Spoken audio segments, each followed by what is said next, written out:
अभी हाल ही में UP PCS 2024 प्रारंभिक परीक्षा का जो परिणाम है जारी किया गया। विज्ञापन जब आया था तो कुल मिला के 220 पद ही थे, लेकिन फाइनली अब 947 पदों पर कुल मिला के 15,066 अभ्यर्थियों को प्री परीक्षा के लिए क्वालिफाई करवाया गया है। यानी कि ये अभ्यर्थी 29 जून से जो परीक्षा होगी उसमें शामिल हो सकेंगे। दोस्तों, जब आप किसी परीक्षा में शामिल होते हैं और आप असफल हो जाते हैं तो कुछ समय तक आपके मन में एक दुख, एक अंतर्द्वंद रहता है, और शायद ये सबसे माकूल समय होता है कि आप अपना जो है मूल्यांकन कर सकें कि आखिर आप असफल क्यों हैं। देखो, सबसे बड़ी बात यह है ना कि आप समय का जो बंटवारा है उसको आप समझ नहीं पा रहे हैं। बेसिक बात यहाँ पर यह है कि आपका जो समय, जो कि बहुत ही महत्वपूर्ण है और ये लौट के आने वाला नहीं है, आपका जीवन भी एक यात्रा के रूप में चल रहा है और बाद में सिर्फ यादें बचेंगी। और कहा जाता है ना कि मन पछताइयाँ अवसर बीते। एक समय आएगा जब आपको सब कुछ पता रहेगा कि आप असफल क्यों हुए हैं, और फिर आप केवल पश्चाताप करेंगे। अब वर्तमान समय में देखिए, ये जो अभ्यर्थी प्री को क्वालिफाई किए हैं, इनके मन में जो जोश है वो अलग है। जो लोग क्वालिफाई नहीं कर पाए हैं उनके मन में अब ये है कि प्री की परीक्षा नेक्स्ट कब होनी है। तो एक ही लड़ाई को बार बार लड़ते रहना, ये समझदारी तो नहीं कही जा सकती। दूसरी बात ये है कि आपको ये स्वयं देखना पड़ेगा कि आखिर आपका जो समय है वो जा कहाँ रहा है। क्या आप उस काम में अपना समय दे रहे हैं जो काम आपको करना चाहिए, या फिर ऐसे अंतर्द्वंद में, ऐसे काम में आप लगे हुए हैं जहाँ पर केवल आपका जो समय है वो जा तो रहा है लेकिन आपको परिणाम कुछ भी मिलने वाला नहीं है।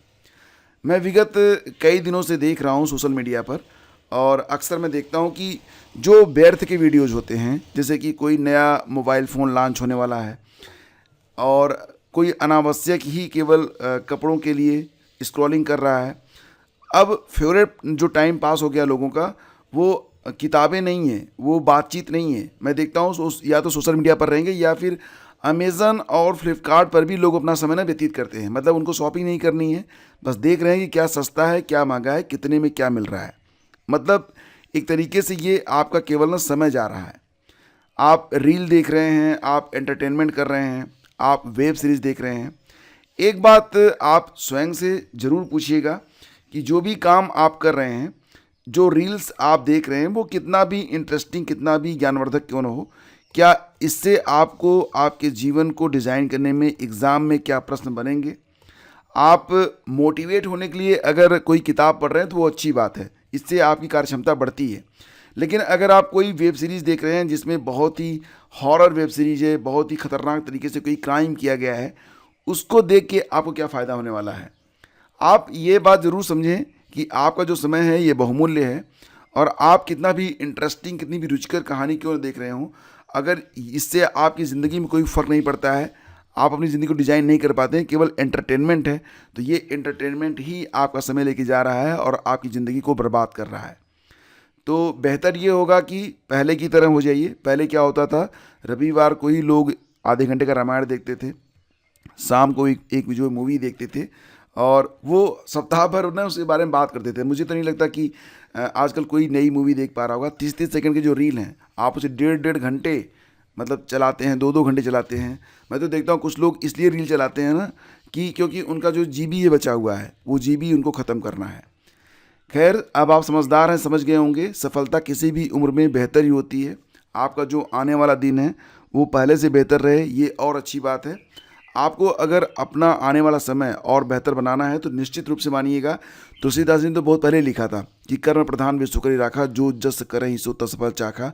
तो आपको अपने कर्मों का परिणाम भुगतना ही पड़ेगा। वर्तमान में जो कुछ आपके सामने है, जो भी रिजल्ट आपको मिल रहा है, वो आपके पूर्व कर्मों का परिणाम है, और अब जो कर्म आप करेंगे इसका फल आपको भविष्य में मिलेगा। तो अपना समय जो है जाया मत करिए, अपना समय वहाँ पर लगाइए जहाँ से आपको परिणाम मिलने वाला है, और कोई भी चीज़ जो आपका समय बर्बाद कर रही है वो आप छोड़ दें, यही बेहतर रहेगा।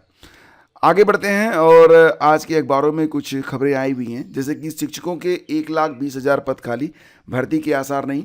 अभी आपको पता ही है कि शिक्षा सेवा चयन आयोग की जो अध्यक्षा हैं उन्होंने 2 बार मीटिंग करी है और अफसरों से उन्होंने कहा कि रिक्त पदों का ब्यौरा भेजिए, लेकिन रिक्त पदों का ब्यौरा भेजा ही नहीं जाएगा। कारण क्या है, यहाँ पर हमारे जो शिक्षा मंत्री संदीप सिंह जी वो ये कह रहे हैं कि हमारे जो छात्र शिक्षक का रेशियो है वो बिल्कुल मेंटेन है। मात्र मतलब कि यहाँ पर जो छात्र शिक्षक अनुपात है वो प्राइमरी में भी और जूनियर में भी। खैर प्राइमरी में तो उनका ये कहना है, आप इस लाइन को थोड़ा सा देखेंगे तो फिलहाल वो ये बता रहे हैं कि कुल मिला के जो स्वीकृत पद हैं उनकी संख्या कितनी है। कुल मिला के 4,17,886 पद ये स्वीकृत हैं और कह रहे हैं कि उसमें 79,296 पद जो हैं ये रिक्त हैं। बात यहाँ पर प्राइमरी की हो रही है, लेकिन ये 79,296 पदों में भी जो शिक्षक भर्ती होगी, मतलब शिक्षकों के जो पद हैं जिनमें सीधी भर्ती होगी, तो वो केवल 57,405 पद ही हैं। बाकी जो पद हैं वो पदोन्नति के हैं, मतलब वो प्रमोशन से भरे जाएंगे। तो एग्जैक्ट जो डेटा है वो यही है, 57,000 पद उनके पास रिक्त तो हैं, लेकिन क्योंकि छात्र शिक्षक अनुपात जो है पूरा है तो नई भर्ती की कोई ज़रूरत नहीं है, ये शिक्षा मंत्री का कहना है। दूसरी बात ये है कि यहाँ पर जूनियर के बारे में अगर बात करें तो जूनियर में भी उन्होंने कहा कि हाँ पद खाली तो हैं। कितने खाली हैं, तो 41,338 पद खाली हैं, लेकिन ये सभी पद पदोन्नति के हैं, यानी कि ये सारे पद जो हैं ये प्रमोशन से भरे जाएंगे, यहाँ पर कोई भर्ती नहीं होनी है। मतलब यहाँ पर ये है कि जूनियर में तो कोई भी सीधी भर्ती नहीं होनी है, जूनियर में उनके पास पोस्ट नहीं है।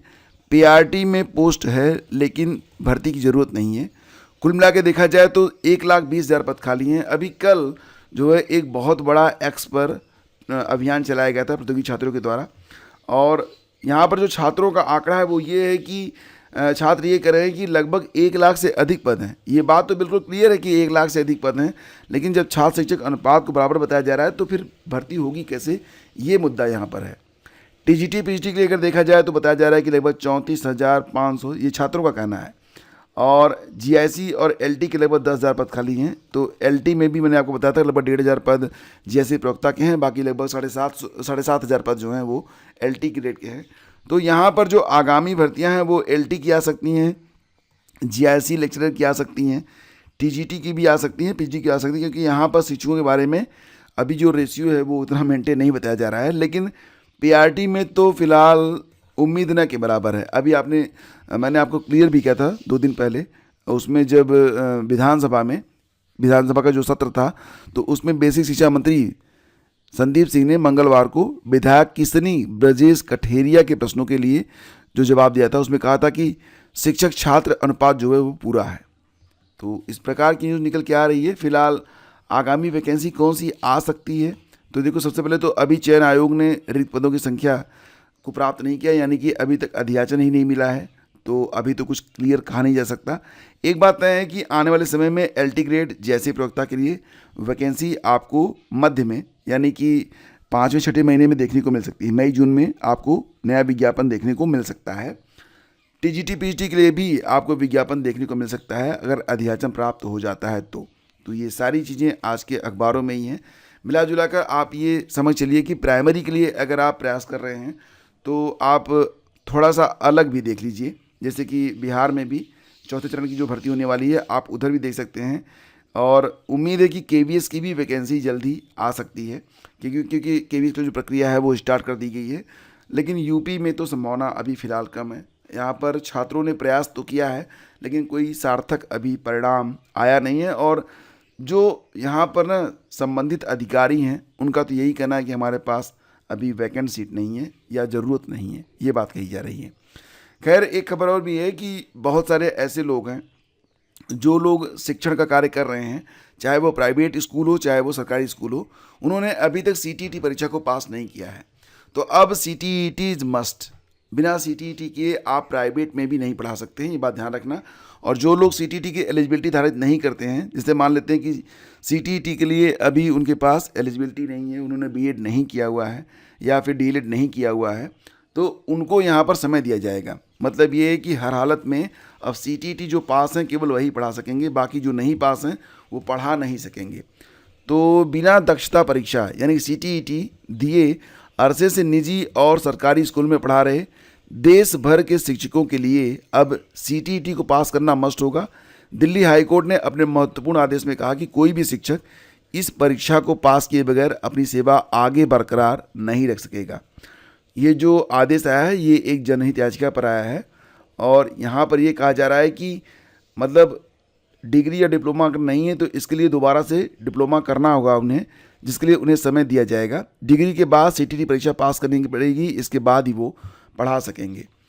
और कहा जा रहा है कि संगठन जस्टिस फॉर ऑल की ओर से अधिवक्ता खगेश बी झा, अधिवक्ता शिखा वर्मा बग्गा ने जनहित याचिका दायर की थी। इसमें कहा गया था कि राष्ट्रीय अध्यापक शिक्षा परिषद ने 23 अगस्त 2010 की अधिसूचना के खंड 4 में संशोधन किया। 8वीं तक के लिए शिक्षक की नियुक्ति करते समय न्यूनतम योग्यता यहाँ पर जो थी वो ये थी कि आप टीईटी पास हों, तो उसको जो है माफ़ कर दिया गया है। निर्णय छात्रों के साथ खिलवाड़ करने वाला है। हाई कोर्ट ने इसे गंभीरता से लेकर आदेश दिया कि सभी शिक्षकों को सीटेट से गुजरना पड़ेगा और एनसीटी से भी सख्त कदम उठाने के लिए यहाँ पर बात कही गई है। और ये भी कहा गया है कि अगले 4 सप्ताह के भीतर देश भर में इस परीक्षा के आयोजन की योजना पर विचार किया जाए। यानी कि ऐसे अध्यापक जो कि बिना सीटीटी पास के पढ़ा रहे हैं उन पर अब यहाँ पर तैयारी करने की बात की जा रही है कि उनको भी अब सीटीटी पास कराना है और जिनके पास एलिजिबिलिटी नहीं है उनको एलिजिबिलिटी कैसे धारित कराया जाए इस पर भी विचार करना है। तो फिलहाल पीसीएस का परिणाम भी जारी हो चुका है। मैंने इसके बारे में कल ही आपको अपडेट दे दिया था। विज्ञापन जो जारी हुआ था तो 220 पद थे, अब 947 पदों पर जो मुख्य परीक्षा है ये 29 जून से स्टार्ट होगी। 15,066 अभ्यर्थी जो हैं ये सफल घोषित हुए हैं मुख्य परीक्षा के लिए। तो विज्ञापन में 220 पद। अब देखो बात करें अगर यूपी पीसीएस 2025 के बारे में, तो 2025 में भी जो पदों की संख्या है वो मात्र 200 है। तो इसको देख के हो सकता है बहुत सारे लोग मन में आए कि नहीं फॉर्म नहीं भरना चाहिए। देखो केवल पद देखकर आप फॉर्म भरेंगे, पदों की संख्या देखकर फॉर्म भरेंगे तो कुछ होने वाला तो है नहीं, क्योंकि बहुत मैंने देखा है ना कि मतलब 50% लोग भी फॉर्म भरने के बाद परीक्षा में शामिल नहीं होते, परीक्षा छोड़ देते हैं। यहाँ पर बेसिकली अगर देखा जाए तो यूपी पीसीएस का जो पैटर्न है ये दिनों दिन जो है कठिन होता चला जा रहा है। जो लोग इस पीसीएस परीक्षा का फॉर्म भरना चाहते हैं मैं उनको यही राय दूंगा कि फॉर्म आप भले भर दें, लेकिन पिछले कम से कम 3 सालों का जो पेपर है उसको तो उठा के आज ही देख लें। आपको अंदाज़ा लग जाएगा कि किस लेवल की हार्ड वर्किंग आपको करनी पड़ेगी।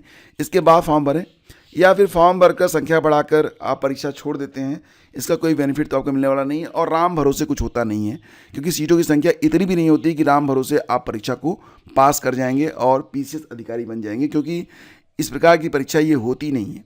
इसमें तो वही अभ्यर्थी सफल होते हैं जिनका डेडिकेशन, जब आप ये सोच रहे होते हैं कि नोटिफिकेशन आ जाएगा तब पढ़ेंगे, जब आप ये सोच रहे होते हैं कि जब शेड्यूल लग जाएगा तब पढ़ेंगे, जब आपको लग रहा होता है कि चलो 2 महीने बचेंगे तो पढ़ेंगे, तो ऐसे लोगों का तो होता ही नहीं है। बाई लक कुछ भी हो सकता है लेकिन होता नहीं है। तो जो लोग लगातार साल भर मेहनत करते हैं वही लोग सफल होते हैं। फिलहाल यूपी पीसीएस 2025 की जो प्रारंभिक परीक्षा है यह 12 अक्टूबर 2025 को आयोजित की जाएगी। तो जो लोग फॉर्म भरना चाहते हैं वो फॉर्म भर सकते हैं। फॉर्म फिलहाल भरे जा रहे हैं। सबसे पहले तो आपको अपना OTR करना पड़ेगा, उसके बाद ही आप फॉर्म भर पाएंगे। देखो अधिक जानकारी आपको कहाँ पर मिलेगी, आप टेलीग्राम पर आकर PDF को ले सकते हैं। दिन में जो भी महत्वपूर्ण घटनाएं घटती हैं मैं उसको टेलीग्राम पर शेयर करता रहता हूं, तो आप हमारा जो टेलीग्राम है उसको ज्वाइन कर लें। लिंक आपको पहले कमेंट में मिल जाएगा, या फिर आप सर्च कर लेना स्टडी विथ ज्ञान प्रकाश।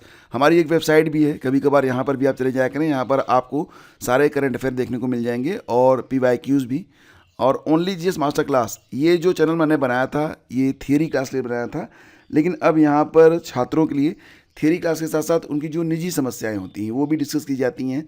कुछ मोटिवेशनल पर्सनालिटीज होती हैं, उन्होंने कैसे सफलता प्राप्त किया है, योजना क्या है, रणनीतियाँ क्या हैं, जीवन में क्या करना चाहिए, टाइम मैनेजमेंट कैसे होना चाहिए, सारी बातों पर हम यहाँ पर चर्चा करते हैं। तो अगर आप चाहें तो इसको भी ज्वाइन कर सकते हैं। तीनों के लिंक मैं आपको पहले कमेंट बॉक्स में दे रहा हूँ, आप जाकर ज्वाइन कर लीजिएगा। सेज फ्रेंड्स, अगले वीडियो में आगे दीजिए। नमस्कार, जय हिंद। और हाँ, अगर ये सेशन आपको पसंद आया है तो इसे लाइक और शेयर भी कर दीजिएगा। Thank you.